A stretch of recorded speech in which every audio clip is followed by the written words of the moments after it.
ఈరోజు మనం చెప్పుకునే కథ అమెరికా గౌను. నేను బయటపని చూసుకుని వచ్చేసరికి ఇల్లంతా సందడిగా ఉంది. ముందు హాల్లో దీవానుమీద చిన్న చిన్న ప్యాకెట్లు పరచి ఉన్నాయి. ఇంటిల్లిపాది అవి విప్పదీసి చూసుకునే ప్రయత్నంలో ఉన్నారు.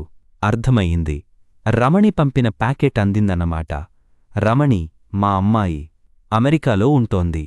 తెలిసినవాళ్లెవరైనా ఇటు వస్తూంటే వాళ్లతో ఇక్కడ దొరకని తేలికపాటి వస్తువులో పిల్లల కోసం చిన్న చిన్న గిఫ్టులో పంపుతుంటుంది. వాళ్లు తిరిగి వెళ్లేటప్పుడు దానికి ఊరగాయలో వడియాలో మేము ఎగుమతి చేస్తుంటామనుకోండి, అది వేరే సంగతి. వారం క్రితమే ఫోన్ చేసి చెప్పింది, పలానా వాళ్లు ఇండియా వస్తున్నారు, వాళ్లతో పలానా వస్తువులు ప్యాక్ చేసి పంపుతున్నాను అని. వాళ్ళివాళ ఇచ్చి వెళ్లారన్నమాట. అమెరికన్ గూడ్స్ దిగుమతైనప్పుడల్లా ఇల్లు ఇలా ఇరుగుపొరుగు అమ్మలక్కలతో కళకళలాడుతూ గలగలమంటూ ఉంటుంది. ఆ హడావుడి సద్దుమణిగేదాకా ఇంట్లో ఎవర్నీ పట్టించుకోరు. నేను కామ్గా మోసుకొచ్చిన సంచుల్ని గోడవారగా పెట్టి పెరట్లోకి వెళ్ళి కాళ్ళు కడుక్కున్నాను. మళ్ళీ హాల్లోకి వచ్చేటప్పుడు నా మనవడు బాలు, మనవరాలు సంజు నన్ను చూశారు. బాలు నా దగ్గరకు పరిగెత్తుకు వస్తూనే మళ్ళీ ఎక్కడ ఆలస్యమైపోతుందో అన్నట్టు, తాతోయ్, అత్తా నాకు రోబోట్ పంపించింది. చూడు ఎంత బావుందో, ఇదిగో ఇది చూడు, ఈ స్విచ్ నొక్కితే నడుస్తుంది, ఇది నొక్కితే పిల్లి మొగ్గలేస్తుంది, బాల్ విసిరేస్తుంది, ఇంకానేమో చేతిలో బొమ్మని అటూ ఇటూ తిప్పి చూపిస్తూ దాని తాలూకు విచిత్రాలన్నీ ఒక్క గుక్కన చెప్పేశాడు. 6 ఏళ్లు వాడికి. 1వ క్లాసు చదువుతున్నాడు. వాళ్లత్త పంపిన గౌను కాబోలు సంజూని నిలబెట్టి సైజు సరిపోతుందో లేదో అని కొలతలు చూస్తోంది మా కోడలు సుజాత. తల్లి చేతుల్లోంచి ఆ గౌనుని ఒక్క గుంజుగుంజీ లాక్కుని ఉరుక్కుంటూ వచ్చింది సంజు. తాతా, అన్నకి బొమ్మొక్కటే, నాకు చూడు ఈ గౌను, పియానో, రిబ్బన్లు బోల్డు పంపించింది తెలుసా? అన్నకు పోటీగా పలుకులు కుప్పబోస్తున్న దాని వెనకాలే విసుక్కుంటూ వచ్చింది మా కోడలు. భడవకానా, ఒక్కక్షణం ఒక్కచోట కుదురుగా నిలబడవుగదా అంటూ సంజూని నిటారుగా నిలబెట్టి మళ్ళీ గౌనుతో పొడుగు వెడల్పూలు చూడ్డం ఆరంభించింది. వెళ్ళిపోతున్న అమ్మలక్కలకి సెండాఫ్ ఇచ్చి నాకు మంచినీళ్ల గ్లాసు పట్టుకొచ్చింది మావిడ వర్ధని. అలా పైపైన పెట్టి చూస్తే ఏం తెలుస్తుంది సుజాత, పూర్తిగా తొడిగిచూడు అని కోడలికి సలహా ఇచ్చి నావైపు తిరిగింది. రమణి పంపింది. వారం రోజుల్లో సంజూ పుట్టినరోజుగా తను పంపిన గౌనే వెయ్యాలిటా మేనకోడలికి కూతురి కోరిక చెబుతూ మురిపెంగా నవ్వింది మా ఆవిడ. నాకు గ్లాసందించేసి తిరిగి మళ్లీ వాళ్లు విదేశీవస్తు పరిశీలనలోనూ వాటి గుణవిశిష్టతా గానంలోనూ మునిగిపోయిన తీరు చూస్తే ఓ కప్పు కాఫీ అడుగుదామనుకుని ధైర్యం చాలక మాట్లాడకుండా మంచినీళ్లు తాగి ఉస్సురనుకుంటూ పడకుర్చీలో వాలిపోయాను. అత్తాకోడళ్ళిద్దరూ సంజూకి గౌను వేసే కార్యక్రమంలో పడ్డారు. అది కాస్తా సంజూ భుజాల దగ్గరే బిగుసుకుని అలకపాన్పు దిగనని భీష్మించు కూర్చున్న కొత్త అల్లుడిలా కిందికి దిగనంటోంది. చేతులు దూర్చాలని వర్ధని, కిందికి జార్చాలని సుజాతా చేసే ప్రయత్నాలేవీ ఫలించలేదు. చివరికి లాభం లేదత్తయ్యగారు, ఇంకా లాగితే చిరిగేట్టుంది అంటూ చేతులెత్తేసింది మా కోడలు. 6 నెల్లవ్వలేదు, చూసే వెళ్ళిందిగా. పిల్లని అంతమాత్రం ఆది తెలియలేదా దానికి? ఎక్కడో ఉన్న కూతుర్ని ఉద్దేశించి నిష్ఠూరమాడింది వర్ధని. 6 నెల్ల కింద రమణి వచ్చి వెళ్ళినప్పుడు సంజూ సన్నజాజి మొగ్గ, ఇప్పుడు బొండు మల్లెపువ్వు. పాపం రమణి లోలోపలే సానుభూతి చూపించాను మా అమ్మాయిమీద.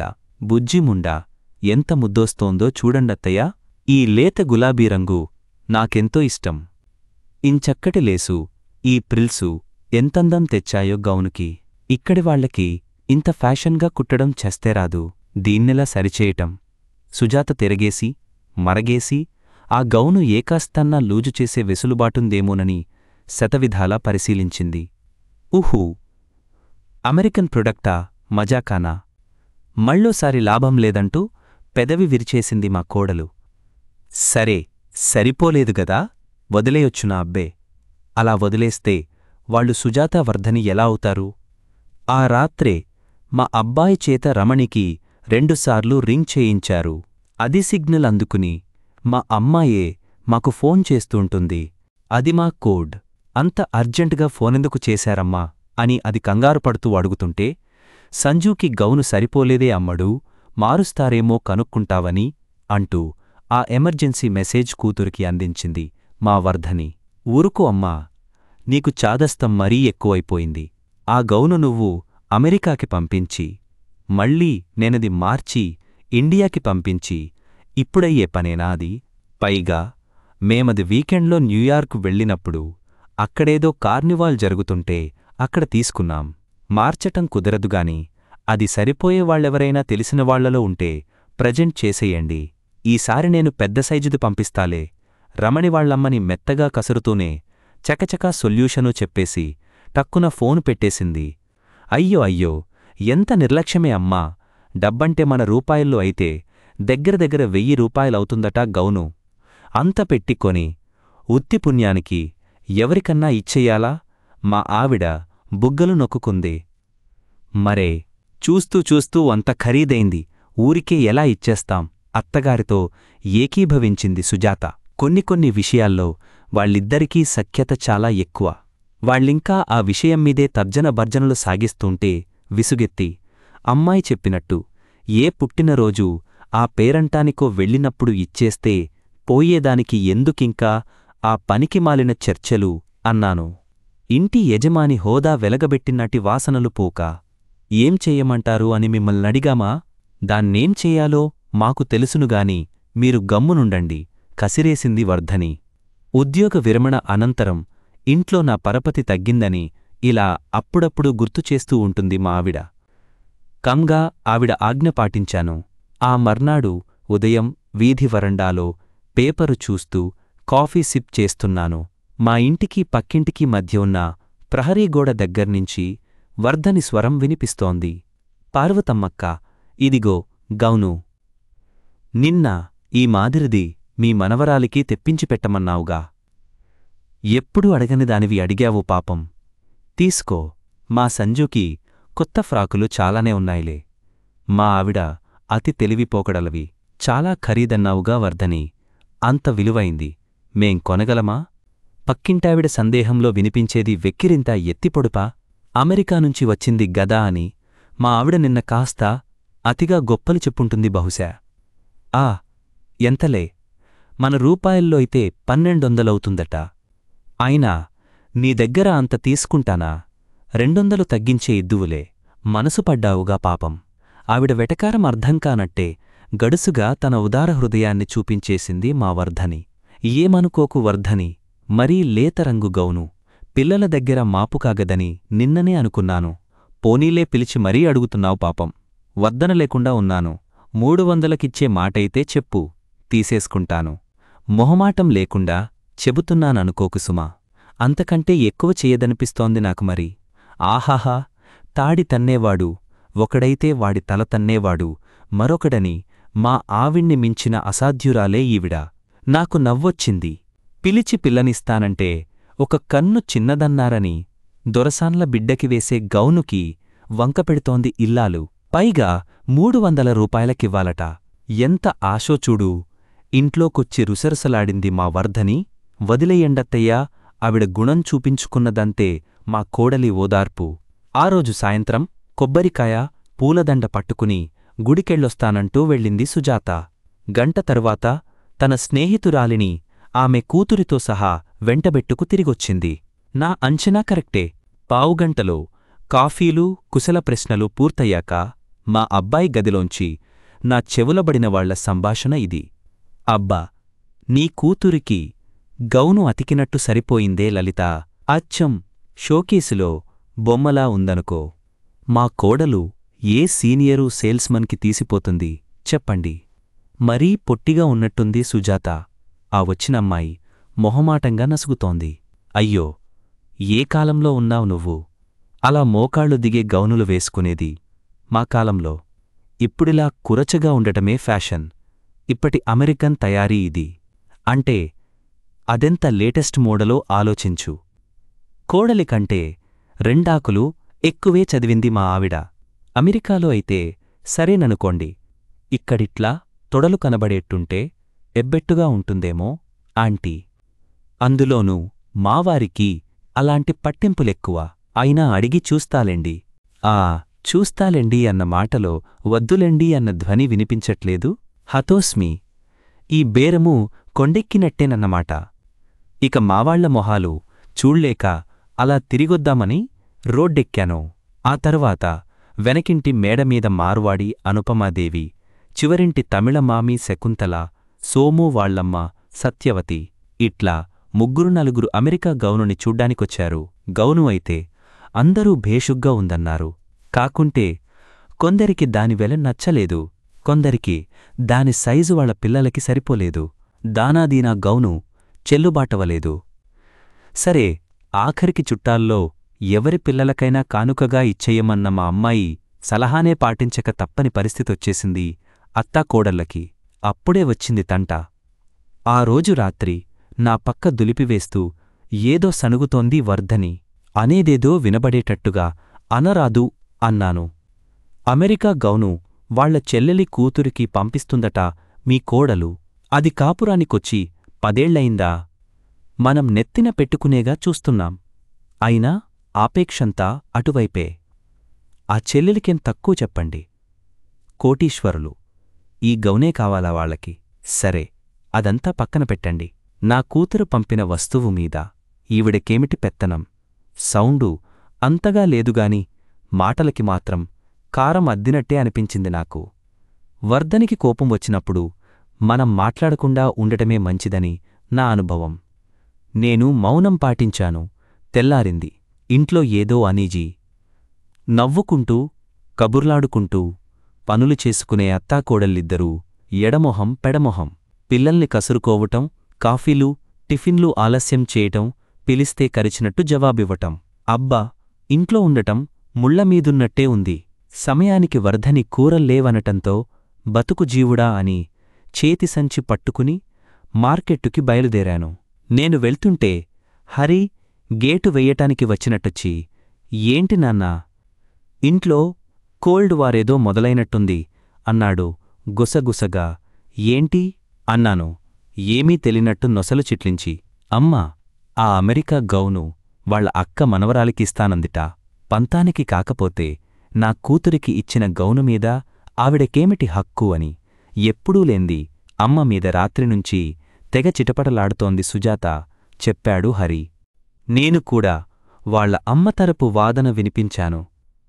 పట్టమంటే కప్పకి కోపం, విడవమంటే పాముకి కోపం. మనమిప్పుడు ఏం చెయ్యాలి? బేలమొహం పెట్టాడు హరి. నాకూ దిగులనిపించింది. బయటి పనుల్లో మాకెన్ని టెన్షన్లు చికాకులు ఉన్నా ఇంటికొచ్చేసరికి అవన్నీ మరుపునపడి తేలిగ్గా అనిపించటానికి కారణం ఈ ఇంటి లక్ష్మీ సరస్వతులిద్దరూ అన్యోన్యంగా కలిసిపోయి గృహ వాతావరణాన్ని ఆహ్లాదంగా ఉంచటం వల్లే అని మా ఇద్దరికీ బాగా తెలుసు. అదిప్పుడు చెడుతోందా? రాత్రి భోజనాల దగ్గర హరి తల్లికి పెళ్ళానికి సంధి కుదిర్చే ప్రయత్నం చేశాడు. అమ్మా, మీ ఇద్దరూ ఇలా ఉలుకు పలుకు లేకుండా బొమ్మల్లా తిరుగుతుంటే మాకు ఇల్లు నరకంలా ఉంది. ఇంట్లో ఉండలేకపోతున్నాం. ఆ దిక్కుమాలిన గౌను గురించేగా గొడవంతా. అది ఎవరికో ఇస్తానని నువ్వు పట్టుపట్టద్దు సుజాత.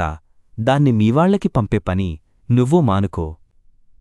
ఆ గౌనుని పక్కకి పెట్టేయండి ప్రస్తుతానికి. దాన్నేం చెయ్యాలో తర్వాత ఆలోచిద్దాం, సరేనా? కాదు, మా మాటే నెగ్గాలని ఇంకా పట్టుపట్టారా? మీ మూతిముడుపులు తగ్గేదాకా నేనీ ఇంట్లో అడుగే పెట్టను, మీ ఇష్టం అంటూ కొంత కన్విన్స్ చేశాడు, కొంత బెదిరించాడు. మరీ అంత మూర్ఖులు కారు మా శ్రీమతులు. త్వరగానే సమాధానపడిపోయి రాజీ ఒప్పందం మీద చూపుల సంతకాలు చేసేశారు. మర్నాటికి వాతావరణంలో ముసురు తగ్గింది, తెరపి వచ్చింది. అత్తగారికి కాఫీ కలిపి అభిమానంగా అందించింది కోడలి తలకి నూనె పట్టిస్తూ కబుర్లు చెప్పింది అత్తగారు. పరిస్థితి యథాస్థితికి వచ్చినందుకు తేలిగ్గా ఊపిరి పీల్చుకున్నాం మేం. కాని ఈ ప్రశాంతత శాశ్వతమని ఏమిటి హామీ? ఆ ముసలం ఇంట్లో ఉన్నంతకాలం వీళ్ల బుర్రల్లో మళ్లీ ఏ పురుగు తొలిచి కలకలం రేపుతుందో అన్న భయం వదలటం లేదురా అబ్బాయ్ అన్నాను హరితో. అవునవునన్నాడు హరి. ఆ రోజు వరండాలో కూర్చుని అరటిపువ్వు వలుస్తూ తీరిగ్గా కబుర్లు చెబుతోంది వర్ధని. నేను నా శేషతల్పం అదే పడక్కుర్చీలో వాలి వింటున్నట్టు నటిస్తున్నాను. పెద్దమ్మగారు అని ఎవరో పిలిచారు. తలెత్తామిద్దరం. మా పనిమనిషి మంగ దాని చీర కుచ్చిళ్ళు పట్టుకు వేళ్లాడుతూ దాని కూతురు కనకం. ఏమే, పొద్దున్న పని ఎగ్గొట్టావ్ అంటూ ఉరిమింది వర్ధని. ఇద్దరు ముగ్గుర్ని మార్చిమరీ తన ఎర్రని చూపుకి అదిరే మేధకురాలని పనికి కుదుర్చుకుందిలెండి మా ఆవిడ. కొత్త గౌను, తల్లో పూలు పెట్టుకుని తెగ సిగ్గుపడిపోతూ వెనక్కి వెనక్కి జరిగిపోతున్న కనకంని దండం పెట్టవే అంటూ ముందుకునెట్టి, ఇయ్యాల దీని పుట్టినరోజమ్మా, పూర్ణాలొండమని ఏడుపు. అవి చేసి కాసిన్ని గారెలు వండేటప్పటికి వేళ మిగల్లేదమ్మా అని నమ్రతగా చెప్పింది మంగ. వంగిన కనకం ముందున్న తన కాళ్లని గబుక్కున వెనక్కి లాక్కుంటూ 4 కాలాలపాటు చల్లగా ఉండు అని అర్జెంటుగా దీవించేసి, సరిసర్లే పదపద, బోల్డంట్లు మూలుగుతున్నాయి, పెరట్లోకి నడు తొందరపెట్టేసింది వర్ధని. ఎళుతున్నాలేగని అమ్మా నంగినంగిగా నానుస్తూ అక్కడే నిలబడిపోయింది మంగ. ఏమిటే అని వర్ధని అంది. దేనికో టెండరు వేస్తోందని అర్థమైపోయినట్టుంది మా ఆవిడకి. విసుగ్గా మొహం పెట్టింది. సినిమాకెలాలి అని గోల చేస్తుంది. 100 రూపాయలివ్వండమ్మా, జీతంలో పట్టుకుందురుగాని.